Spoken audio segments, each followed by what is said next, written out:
Hello Earth Science students. This is going to be just a really quick overview of how we can use scientific notation in our science class.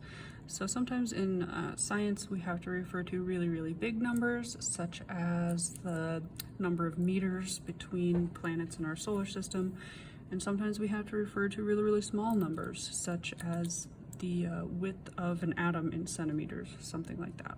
And so because it can be a real pain in the butt to write or type out a very large or very small number, we have developed this thing called scientific notation, which allows us to write these really big or really small numbers in kind of a shorthand form to make it easier to communicate. So when a number is written in scientific notation, there are three main parts to the kind of expression that we have. So there is a number between 1 and 10, which is multiplied by or times the number 10 raised to a power, okay?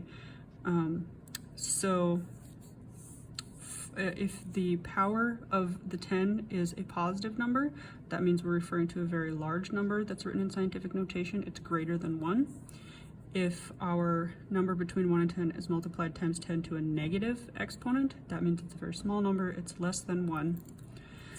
Let's do a couple examples of these really quick. So for example, we have this number here that's written, this is called standard form.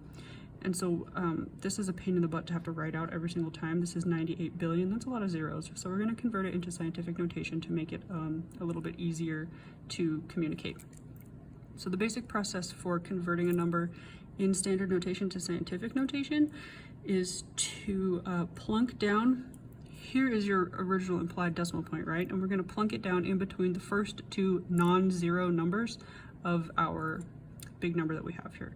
So in this case, it's going to be, we're going to plunk down a new decimal point here between the 9 and the 8 because we need to create a number that is between 1 and 10. 9.8 is between 1 and 10, so that's perfect. We're good with that.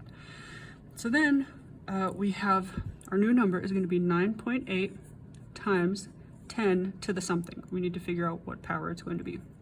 Since this is a big number that's greater than 1, we at least know that this power is going to be a positive number. So the way that you find out what that number is you just have to count how many hops you would have to do to get from your original decimal point to your new one. So let's just count. We'd have to go 1, 2, 3, 4, 5, 6, 7, 8, 9, 10.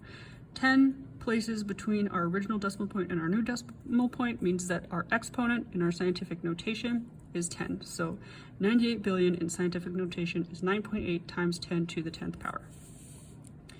A second quick example here, we've got 0.000000743. That's a pain in the butt to write out. Let's convert it in from the standard decimal notation. We'll convert it into scientific notation.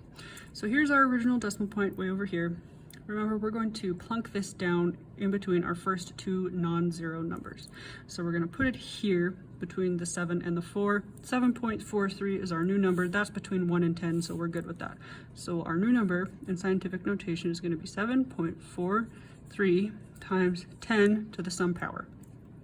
So since we have a number here that is small, it's less than 1, we know that our power is going to be negative. And now again, it's just the same process of counting how many places are there between our original decimal point and our new decimal point. So let's count. 1, 2, 3, 4, 5, 6, 7.